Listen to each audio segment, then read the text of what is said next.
about time. Now I'm going to tell you how that holistic way of thinking about time inspired me to look at informational time. So just real quick, Julia, is this the everything happening at once thing, and that's why the future stuff is influencing? Okay, it can be seen like that's the easiest way to think about it. Yeah, let's okay, think about good. it. I love the easiest way of thinking about it. Yeah, it's sort of the loaf of bread thing with the block universe or the block world thing. That's one way to think about it. It's probably the easiest way to think about it, but probably not the most accurate. But that's okay. It doesn't matter. It's good to think about that metaphor. Oh, well, it's no good to think about it if it's not accurate. Well, we don't know what the. I mean, so also I should say, like, does anyone understand time? Like, ever in the world? Not right now. It's the latest scientific obsession. So it's really, like all the TV shows, all the everything. Physicists are trying to figure out time, and they're starting to realize there's a psychological component which is terrifying to them. So that's my observation.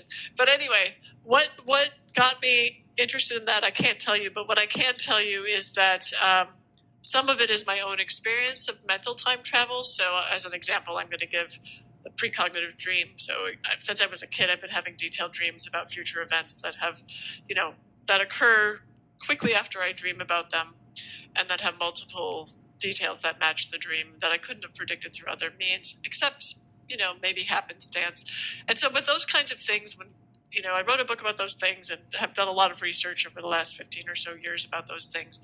And when people tell me about their experiences, I almost always say, like, yeah, I have them too. And frankly, scientifically, you have to actually do a controlled experiment, multiple trials to determine whether someone's actually really good at getting information from the future, which is called precognition.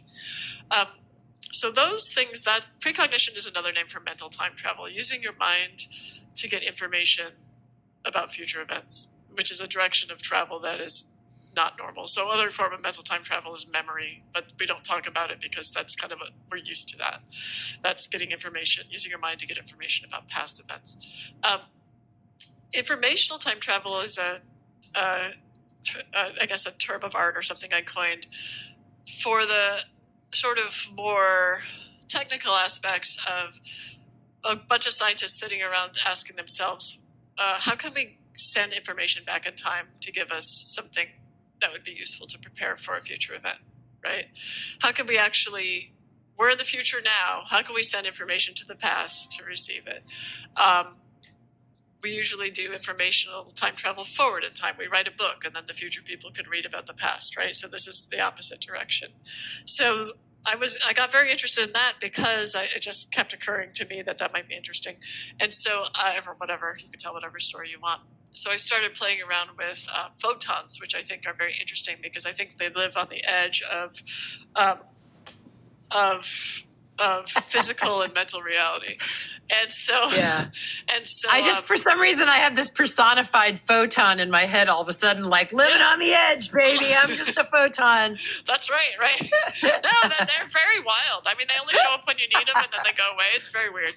But anyway, so I started playing around with photons and asking, could we use photons to send an informational time travel message back in time? And I started thinking that maybe we could. And then I got involved with some physicists who were interested in this. So anyway, that led to something called the Quantum Time Machine meeting in July of 2022 last year with Daniel Sheehan and some other folks at University of San Diego. And that's my University of San Diego affiliation. So, and then there's physical time travel, which is the whole shebang. So it's what people read about in science fiction. It's this idea of you take a whole body, a whole person, and you move them to a different point in time. And apparently their consciousness comes and their memories come and their feelings come. Everything comes with them. And that is, the kind of thing certainly I'm sure people are pursuing. But it makes you wonder, what is that for? Because if you have informational time travel, do you need to have physical time travel? In other words, why would we use time travel to influence the course of human events? Let's say, why would we have to take a person? Why can't we send a message?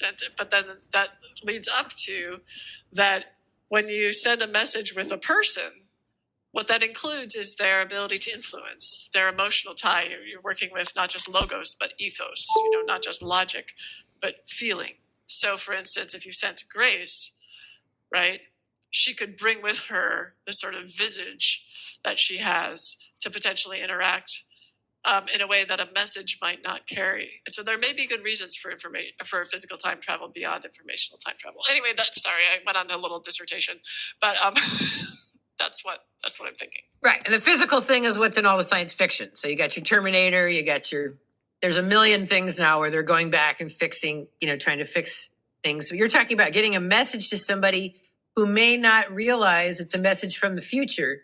They're just getting the information. Yeah. And that, I think, is probably already happening now. I mean, I think that probably That makes a lot of sense to me, because when I'm meditating, I'm often downloading information, but I don't really know what it is or why. Yeah. And that's a purpose. So the distinction there between mental time travel is, in mental time travel, the person in the past is looking to get a message from the future intentionally about their own intention about what they want. Informational time travel, I guess I'm making this distinction, that the person in the future is intentionally sending the message to the past, but the person in the past, or the present, may or may not know that that's what's happening. Oh, okay. So you